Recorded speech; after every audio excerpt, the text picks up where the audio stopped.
Grown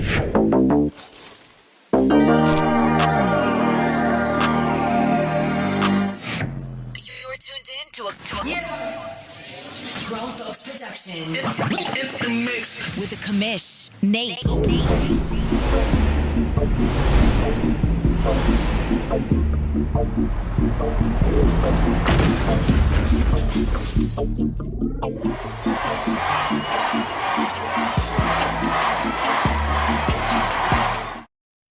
All right, what's up, everybody? Welcome to, I almost said Saints and Sinners. That's not what it is. It's been a heck of a day. Welcome to Press Pass Live. I thank you for being here with me. I am the Commish Nate, and this is your weekly podcast show for the world's longest online CFM in the world, the OMFL. 22 years and rolling. I appreciate you being here. The chat is up and running. A couple things I didn't get to quite set up. We're going to run through this. I am flying solo today, per my own request. We will talk a little bit about that at the very end. But I just feel like today is the day that we talk about some things. We tried to start that last Press Pass Live.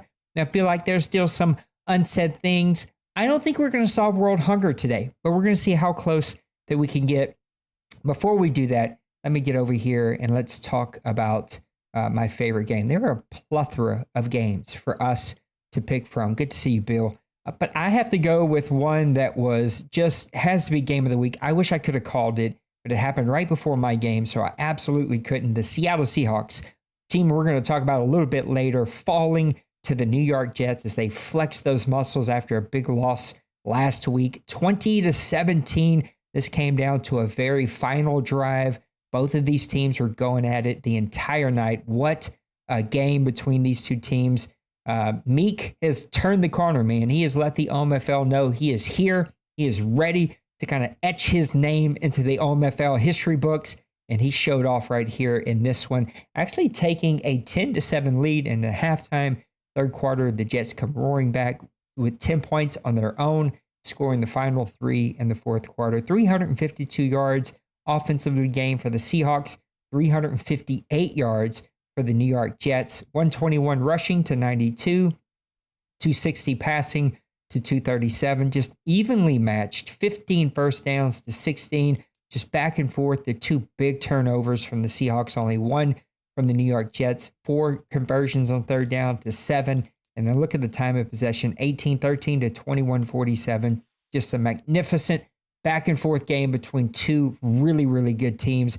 And it would be awesome to see a Jets versus Seahawks OMFL Bowl. Just some fresh blood, some fresh teams.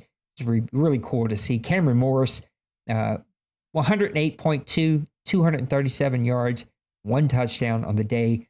Jeff George, the second, 104.8, 292, 2 touchdowns, the 2 big interceptions. Rushing the ball, Breece Hall, 17 for 87. Walker, the third, I watched him have some big gains in this one. 12 for 74, no touchdowns on the day. Garrett Wilson had 6 for 168. Metcalf, 2 for 105. That's a hell of an average. That's going to help the average at the end of the year, 52.5. Then looking at the defense really quick, 13 tackles for Jamal Adams, 2 of them for a loss. Kendricks had 10, 1 for a loss. Looking at the sack leaders, Michael Hocek? I don't know. You see it on the screen. He had a sack. Whitehead had a sack. Williams had a sack. Jeremiah Achu? I don't know if I'm saying that right. I don't say any of these names right. He had a sack. A couple of guys with half a sack. And your interceptions, Bryce Hall, Ratcliffe, Vaughn, the rookie, coming out of nowhere with an interception on his own. Big game there for the Seattle Seahawks and New York Jets. But Kobe showing why he is picked to go almost all the way by a lot of people. I got him in the championship game, but I think Trey picked him to go all the way. A lot of teams really love the Jets. It's a hard guy not to pick against. He's a one-time OMFL champion, multiple-time kind of representative in the NFC. Moves over to the AFC. He's kind of rebuilding that Jets team from scratch, and well, we're seeing exactly what he can do. All right, let's get over to some commissioner rankings before we move over to the mailbag, which I still have to set up and get opened up. I didn't get to do that, but I like to do the OMFL Commish Power Rankings a couple times a season, every season. Let's go ahead and start breaking this down with team number 5. Where did I put them? Here we go. Commish Power Rankings. My 5th team on my power rankings. Going to be a bit of a shocker, I think, mainly because of his record. But I'm taking Nipples and the Baltimore Ravens coming in at number 5. He has a fantastic record. I got to move the names over a little bit. They go a little too far behind my character. Don't worry, we'll get that figured out for the next one. But here's my one hesitation. Here's the reason that the Jets didn't get ranked a little bit higher is you just never know if Nipples is ever able to pour everything into his team. Is he able to give his all to the Baltimore Ravens and go on those runs that we've seen him go on that got him to some AFC championships? We haven't seen that in multiple OMFL cycles. I don't know if I can pick it again this year. But I respect the record. I respect the grind. I respect the game. He's coming in at number 5. My number 4 team, we got a new team here on the list. We just talked about Meek, the Seattle Seahawks. They're coming in at number 4. How can you not have so much respect for a team? I think he had the 2nd or 3rd pick in the OMFL draft. Had to be a 3 to 4 win team last season. Kind of took over when that season was already in the dumps. Took over a team that was not his, was not built to fit him. And in one offseason, has really rebounded well. He's got that team rocking and rolling, and they're going to be a force to be reckoned with in the NFC. When the questions begin to be asked about the Seattle Seahawks, can they hang? Can they, can be competitive against the San Francisco 49ers? You know that you're already on the right track to even be considered to be a part of that conversation. I love what Meek has done. He's more active. I love that. Like, guys engaged. I just love that the Seattle Seahawks are winning once again. There's a lot of history there between Bill and Mo. A lot of history. I think maybe Peppers had them for a little bit. There's a lot of winning history for the Seattle Seahawks, and it's good to see them winning once again. Number 3, the Washington Commanders, our guy Penguins, multiple-time OMFL champion. This cycle has been deep in the playoffs. OMFL NFC championship game a couple of seasons ago. He's got that team playing great. Again, did take a bit of a hit. He fell to Outlaw and his Pittsburgh Steelers, the advance before this. Congratulations, Outlaw. Let's get that rolling, Outlaw. Let's keep that kind of game plan going every single week. Unless that game plan included your son playing for you. Then we don't want that. But just kidding. Throwing a little shot, a little shade at Outlaw. Just trying to get him to have some fun with me. Penguins is a guy that knows how to build extremely great defenses. I mean, exceptionally great defenses with some firepower on offense. And I think he's got these Washington Commanders rolling here at that number 3 team. My number 2 team is going to be the Buffalo Bills. I see you in the chat, Bill. Buffalo Bills. I love what you have done with Buffalo Bill. You've done, it's too many Bills involved here, but I love what Bill has done with the Buffalo Bills. I'm having a stroke over here. He's done a really, really great job with Buffalo, building a winner. Bill comes into a team, he's like Dwayne Light without the championships. Like, Bill comes into a team, takes it over, doesn't make a ton of massive changes, just tweaks, turns some screws here, moves this a little bit over here, gets really great defense out of his team. Massive. Buffalo and Washington play very similar style games, very similar to what Dwayne plays over in Dallas. Like, really, really good defense, firepower offense to take some shots, speed at the skill positions. I love Buffalo. Bill's my guy. I like what he's doing. Then my number 1 team is not going to shock anyone. It's the San Francisco 49ers. It's D-Money, undefeated season, wins the OMFL Bowl, continues to keep that baby rolling here. The number 1 team in the OMFL in my commissioner power rankings. How do you just not like what he's done? I mean, he is dominant in every phase of the game. And here's what annoys me about you, D-Money. I don't know if you watch the shows because you never really comment on much, but here's what annoys me about you. It's the same thing that annoyed me about Dwayne, Mo back in the day. Like, these really great coaches and players that, like, we have to create rules about certain things that you do in gameplay and you keep winning. That's what annoys me. It's like, you don't need to do those stupid things like kicking the kickoffs all the way. Like, you don't need it. You just can keep winning and then I don't have to create a rule. Just don't do it. But anyway, it happens. You keep winning. I just think you're a spectacular coach who's going to continue to kind of lay down the law about what we see when it comes out of San Francisco. And it's hard to not pick that team to continue to be dominant. That is my OMFL Commish rankings. Let's get over here and look at this ugly mug for just a quick second. Actually, let's come to this one. And we're going to talk about the mailbag. I have not got a chance to check the mailbag, so we got to open it up.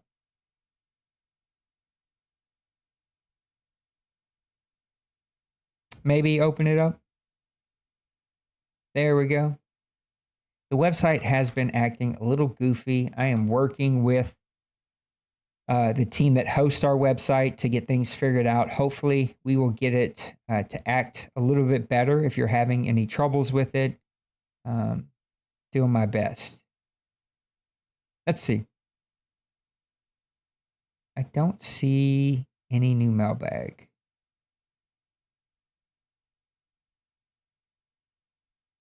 Crazy that this thread has been going for 5 years, y'all. There's 5 years worth of questions.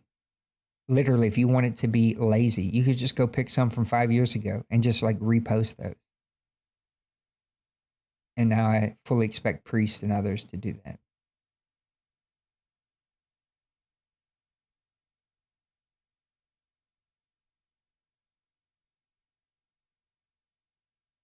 Now we got a couple here.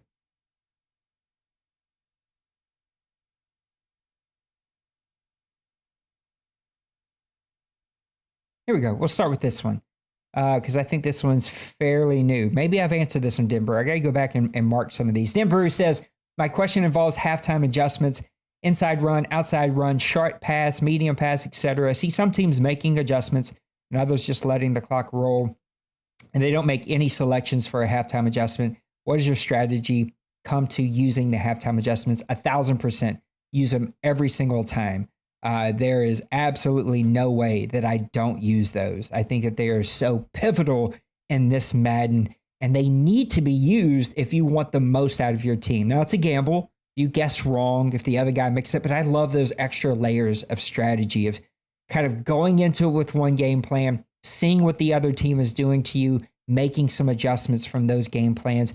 I kind of have my stick twos, the ones that I just kind of lean to because they're the safest route to go. But from time to time, if I feel like a team is really exposing me in a certain area, or maybe I think that they're stubborn and they're going to stick to their game plan, I may change it up. Big leads will make me change it up and change kind of how I view those things. Yeah, it's a really great question. Cincyberg, opinion on maybe going 2 plays and 10-play cooldown, mix it up even more. How do we... Okay, we'll save that one because that's a different question. Let's get over here, see what it is. I think it might actually be what you just said. I don't think it works the way it used to work. I think it works. I don't think it works the way it used to work. It's 8-3. I would be cool with 10-2. Thank you, Trey. Sorry, I just now seen it. I think I'd be cool with 10-2. I think you start to venture into like, it's getting pretty tight, right? I think the cooldown doesn't work. In my opinion, I don't think it works the way we think. It's currently at 8. I don't think you have to go 8 plays. Maybe you do, and I just have so many plays I don't notice. 2 feels like a small number. And if guys are not running custom playbooks, they're literally short 150 to 250 plays than a custom playbook, right? They could, be pretty short on both offense and defensive playbooks. I'd be fine with trying it, and maybe that's a suggestion that comes next year for us to look at, but okay. It just feels like 2 and 10 starts to get into a lane where you may be pretty limiting. I like the mixing up it forces you, but I don't want to be super limiting, which I'm going to go on a rant today. Prepare yourselves. How do you feel about the level of occurring in-game injuries? I think they're just right. There's a balance, right? A balance between realism, forcing teams to build depth and having depth at positions. Injuries will happen, so you have to use those depth. Fatigue, right? Those things you want. You want guys to have to build tired teams. I would not want nothing more to see somebody go all in on starters, have a rash of injuries, not invested into any good backups, and it hurts them, right? You want to see that level of strategy in an online league. Equally, none of you showed up to play Madden for fun and deal with like the Saints, the Vikings, a lot of teams in the NFL dealt with where half of your roster is on IR. Half of your roster has multiple week, many week injuries. I think there is a balance between being realistic and causing depth and strategy. And then this just isn't fun anymore. Like some of us, I've seen some of, I've had a couple. I got a little run right now, but like I've seen some teams have 4 or 5 injuries. It's kind of like the max you want to see. You start getting 7, 8, 10, 12 injuries. People will be like, yo, I don't want to do this. Like, I just don't want to do this. I'm not showing up playing with third stringers that are 62 overall, right? You just don't want to see that. So it's a bit of a balancing act. I think it's right where it could be. Dwayne, what teams have disappointed you so far this season in terms of what you thought their record would be at this point? Good question. Let's look at it.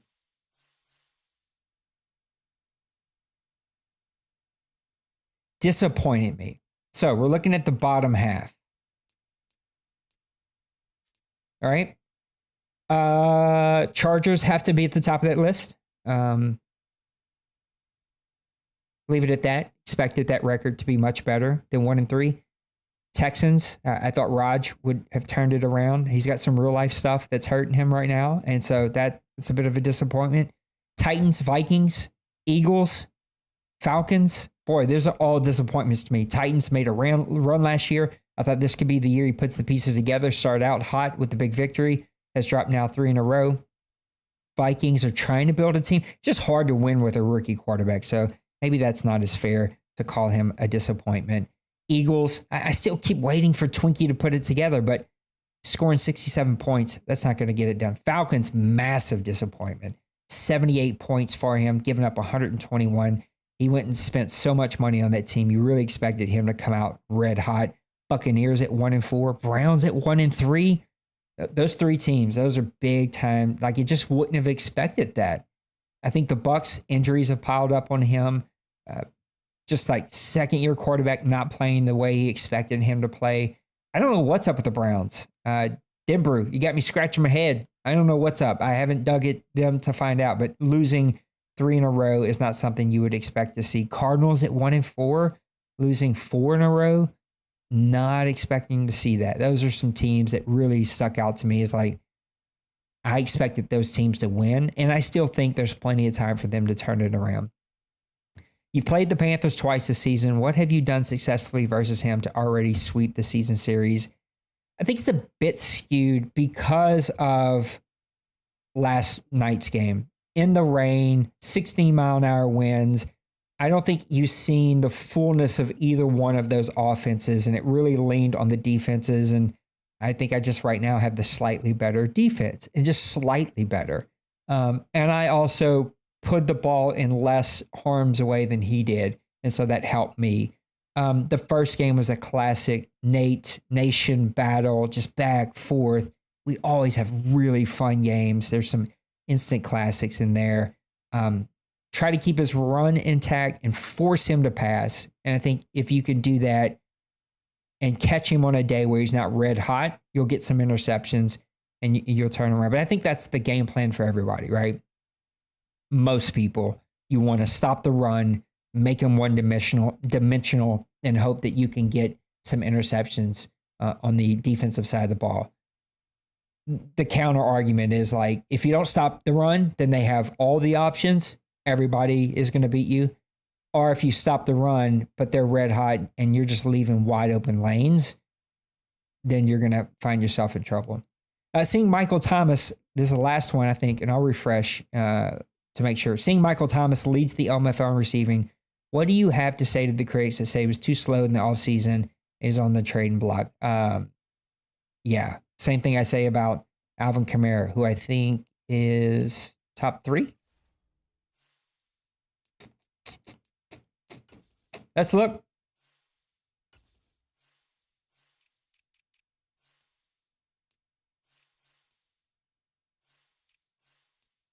Yeah, he's number 2.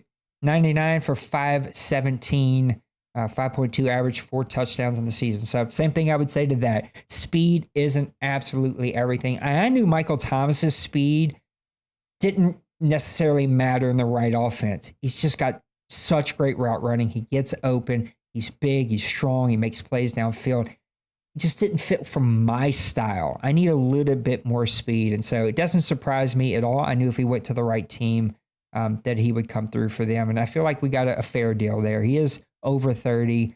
He is declining. And, I got some second round picks or whatever that deal was. I forget exactly what that deal was. Let's do a quick refresh, make sure. And then we got to have a heart to heart. Cool.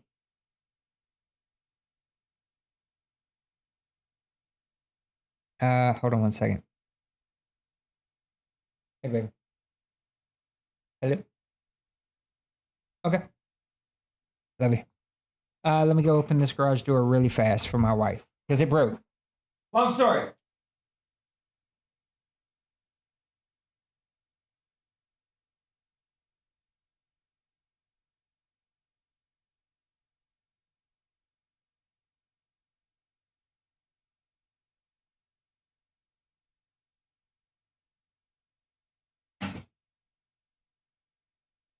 And it's her birthday, and so I'm going to wrap it up real fast. Okay, let's get over here and I think it's a combination maniac of all of them, right? I think you can have great. I think good stick skills and a good scheme will outdo the team building, right? Like you can cover up those weaknesses, but it takes a little bit of all of it. And if you're good at all of it, then you're unstoppable, like some of the big teams that we've always seen here. I think it just depends on where your skill set is, and where it may be. Oh,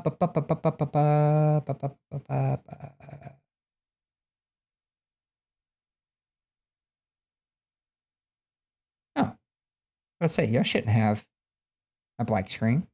Should be fine. Okay, let's wrap this up. As we come to a close and I go spend time with my wife real fast. Cool. So 3 things are happening. And I was going to try to, I don't think, let's see.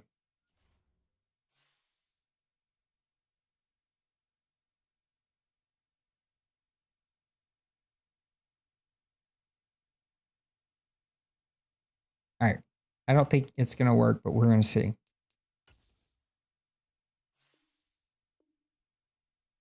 Yeah, I see a little encoding error. Hopefully that'll clean itself up here in just a second. There it goes. Hopefully it'll stay. Anyway, let's talk about the first one, which is the easiest one. And that's what we do right here. What you're seeing, right? You hear my voice, you see my face, you see me on OMFL games, and Lord knows that I have been one of the ones that have not done well by this in my entire streaming kind of career. That's such a, not streaming so that you guys can watch my games. That's a better way to say that. And that is getting caught up in the moment, letting my emotions get the best of me, and not being a good leader and a good example by saying things about people's gameplay. I don't think I've ever said anything about people personally, but just about their gameplay, about how I felt in that moment. And I've had to learn some ugly lessons. And several cycles ago, I kind of realized that was getting out of hand, and I was kind of tail spinning into just being a angry streamer all the time. And it was, people were watching or going back and watching. I was causing friction in relationships, because ultimately that's what the OMFL is about. And so that is happening again with anyone who, even if your face isn't on there, if they can hear your voice, you got to just know yourself of like, I don't need to be on mic right now. I need to be off. I'm angry. I'm upset. I even have moments still where I'm like, okay, this wasn't fun. I'm going to turn my camera off, my mic off, and just like do what I got to do. We have to respect people. And when you put out a product that represents the OMFL, even if it's your stream, I'm not here to tell people what to and not to do. But when you are connected to the OMFL, that disrespect is the same as if you were typing it in chat. And so I think that's the easiest one. Just be respectful. If you feel like somebody's doing you wrong, have that conversation. And if it's like so blatant so many times where it's going to ruin the game and it's happening a lot early, then I'm kind of fine with like stopping, pausing, going, hey, you've now done this like 6 times. Like, can we mix it up a little bit more? I've done that. I don't love doing that. Try to avoid it, but like, I get it. But after that, you step back, you let the game finish. And if you have an FPR report, get timestamps, submit it like normal, let the system play out. What we have to stop doing or not do is just say things that we're going to regret. All right. So pretty easy, fairly simple. I'm not here to censor people's streams, but if you represent the OMFL, you got to respect each other. I'm not here to tell people what to think or how to talk or words to use, but there are standards within our chat, right? You can't just come in our chat saying whatever you want to say. People have been booted from this league for saying slurs and things on a stream towards another owner that I just deemed a line that we can't cross. And I have unfortunately had to say, you can no longer be here. This isn't a warning. This isn't a second chance thing. Like, you have to leave for some time. And I just hope we don't ever have to do that again. But easy enough. Number 2, the 50% rule. I feel like this is an easy rule to grasp, but I am getting some questions, and so I encourage the questions to keep coming. Any non-receiver, tight end, fullback, halfback, I mean, I know football, that's pretty much all you can have. Anyone who is not a receiver cannot be targeted.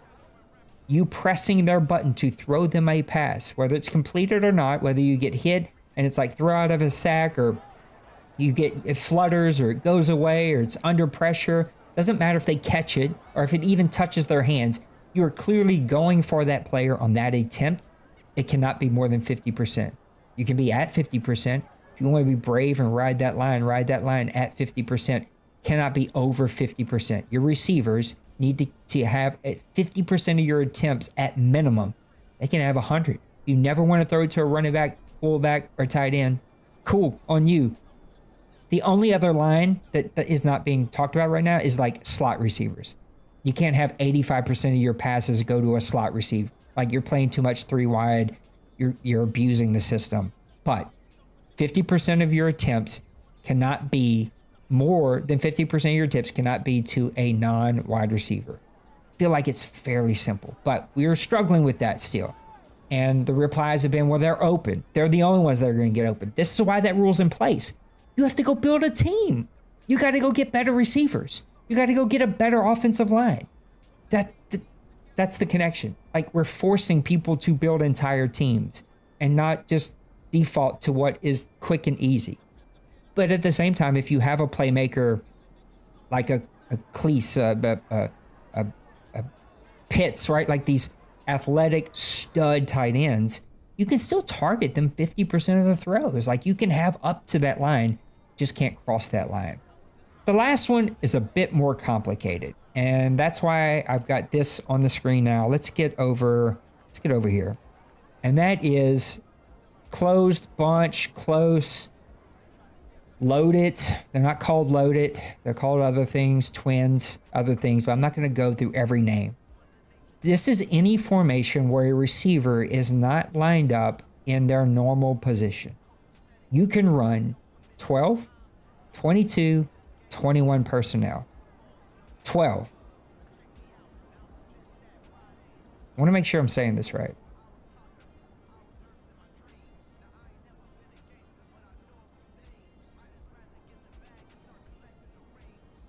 Now I'm starting to question myself. I feel like I'm going to say this wrong. It's been a long day, y'all. I'm totally burned out, and now that my wife's home, I want to go be with her. Anyway, 12, 21, 22 personnel, right? Yeah. I think that's right. Yeah. It's tight ends and running backs. That's what it is. 12, 2 running backs, 1 tight end. Pro formation Weak formation. Strong. This is my playbook, so it is what, I'm just showing you. This pistol formation, the strong out of the pistol. These are 2 running backs, running back and a fullback, and a tight end. That's 12. 21. 2 tight ends, 1 running back. So that's like your single back formations. Ace pair. Not trip. Ace. I'm just showing y'all my playbook. Deuce. These are anything where you have 1 running back and 2 tight ends. And then 22 personnel would be 2 tight ends. I feel like I'm getting that wrong. 2 tight ends, 2 running backs. So those are like the big formations. I don't even have any big formations, but 2 tight ends, 2 running backs.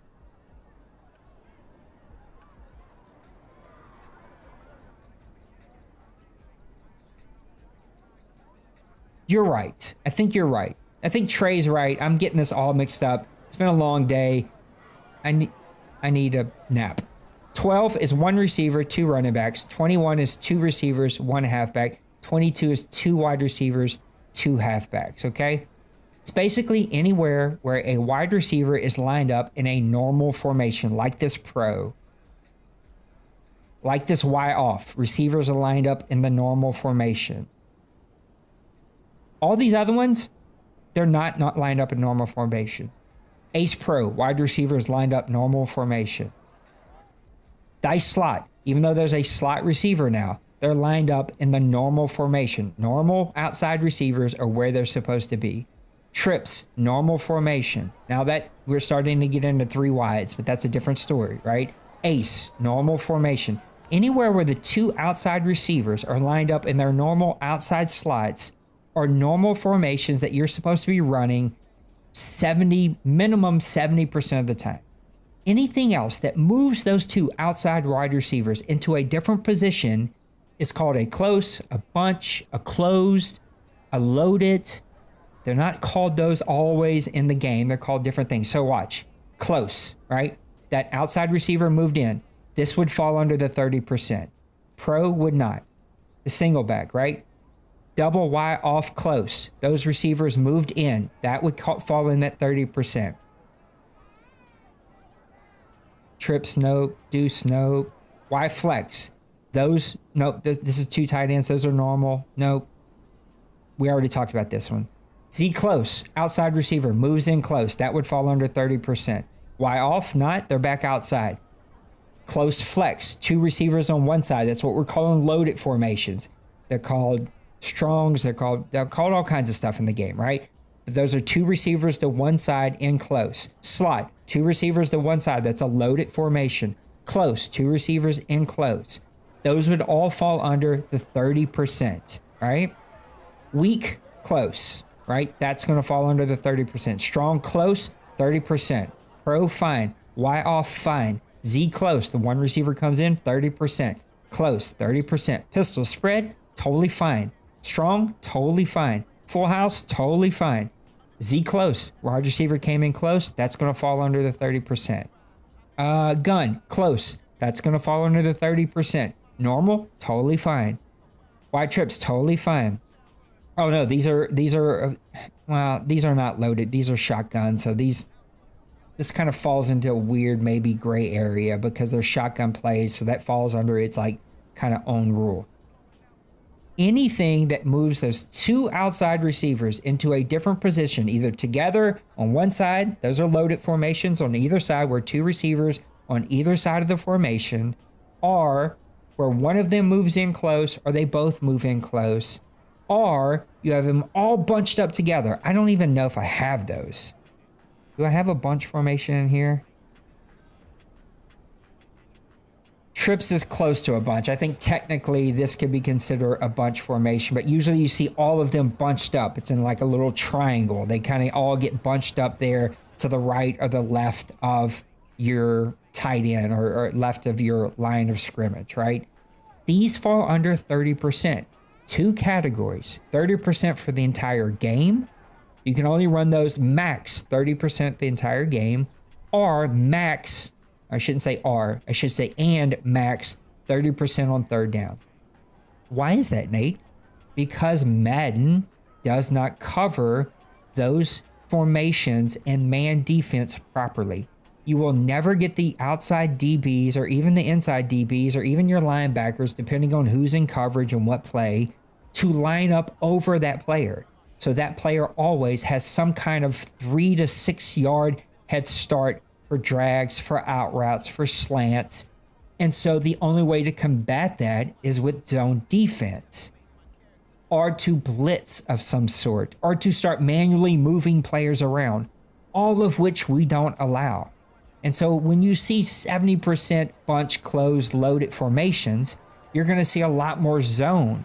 And those are not strategic games where we're mixing up both offense and defensive play calls. We're forcing teams on defense to call a specific kind of defense. The reason those are in our playbook are to cause the defense to announce itself, to announce if they're in man or in zone. That's why they exist in the NFL. It gets more, I'm oversimplifying a super complicated thing, but that's why basically they were created, to get the defense to decide and show themselves so the quarterback knows where to go with the ball.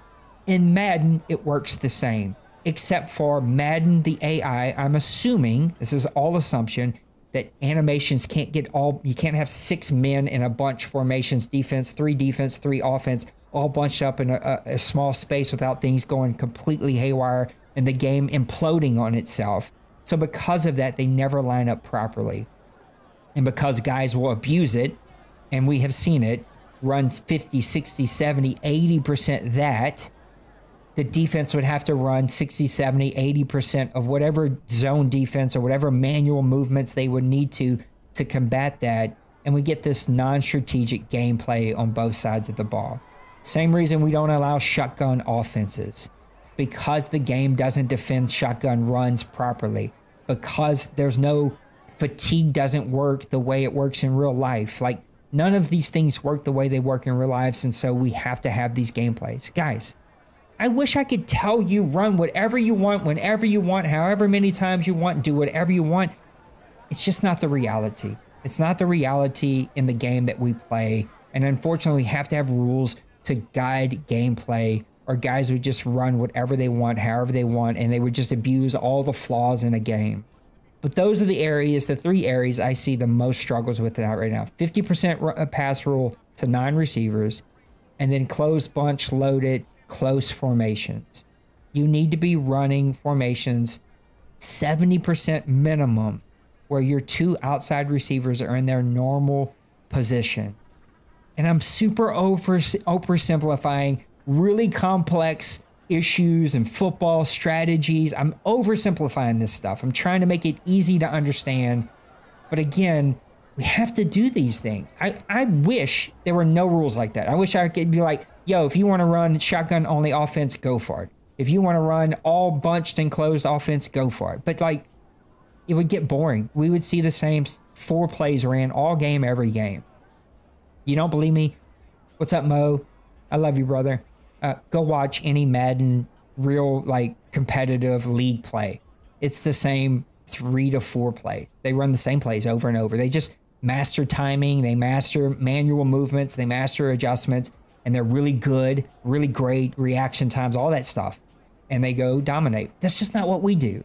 What we're trying to do is put in as much strategy as we can, as much team building as we can, and as much of a chess match of play calls as we possibly can. Yeah, we do too, Mo. Mo, what do y'all put? What's your limits? Like, what's the cooldown and what's the limit? Yeah, you're right, Trey. It is. So I don't know if that's going to help. We had to hand out some warnings today. Wasn't fun. Still have teams struggling in those 2 areas, the 50% rule, the 30% closed bunch, close loaded formations. I wish none of those rules existed. I wish the game played perfectly, but it's super flawed, and we're doing the best we can to make this fun, enjoyable. Because if not, we'll have the D-Moneys, the D-Waynes, the Nipples, the guys, the Treys, the guys who are just great at the sticks, win all the championships, and the Nates and the Outlaws are never going to win more than 4 games a year. That's not a shot at an outlaw. I put myself in that group. There's some guys who are just reactionary, quicker. They study this game. The game just is easier for them. They're just better at the game.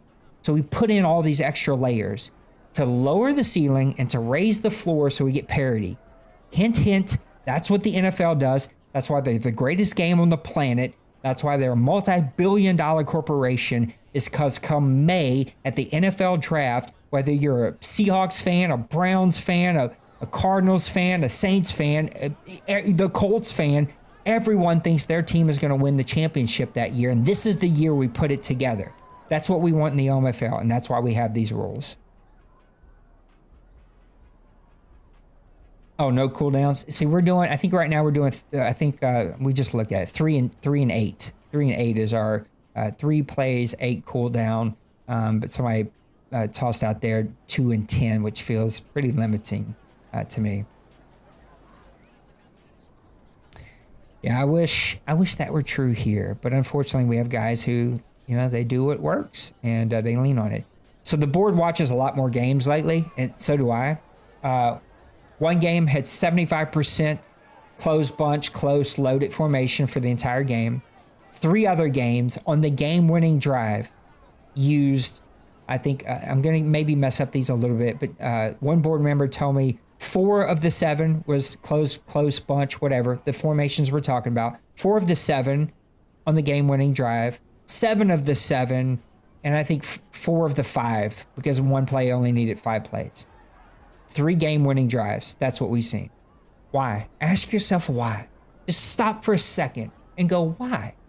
Why is it that on game-winning drives, when I need a score, a majority of the plays that I see are close, or bunch? Why is that? It's not complicated. It's because the game doesn't cover them correctly. It's easier. It's just facts. It's facts. I stand by it. So, this is why we have to have play limits. It's why we have to force teams to get away from it. It's not like we banned it. We didn't take it from you. It's still there. Yeah, Mo, that's my worry too, brother, is that if you're using a non-custom playbook, you're gonna run out of plays really quick. And I can't force guys to go build custom playbooks. That's too much of an ask. All right, I need to get out of here. I got a beautiful wife. It's her birthday. I'm gonna go hang out with her. Maybe tonight, after she calls it a night. I'll be back on. I don't have a game. I played my game last night, but maybe I'll stream some shooters. Or maybe I'll call a game if there is a game. I'd like to call a game. I'm going to do that. I'm going to try to call a game if there's a game that I can call, because I'll probably be on kind of late. Guys, I love you. I hope this makes sense. I hope you hear my tone. I'm not trying to limit guys. I'm not trying to tell people they're cheating. I didn't create this out of the thin blue air all by myself. This is rules that Nate puts in the league so that he can win. That's why I hate having these discussions when I'm actually winning. These discussions are so much easier to have when I'm a 5-win team like I was last season, because it's like, yo, look at me, I suck too. So these are things that the board has wanted, that we all voted on, and that you guys as owners have a voice in every single offseason. I'm just trying to get us on the right track. There was 8 or 9 games last night. 5 of them or 6 of them had either the 30% rule break or the 50% rule break. Yeah, I agree, Mo. I agree. I wish we didn't have any of them. I honestly wish I could tell people you don't have to worry about anything. Don't do these 2 things and you're totally cool. But the game would be so unfun and not the style that we're looking for. It would not be enjoyable. All right, I'm out of here. I love you guys. We'll see you later.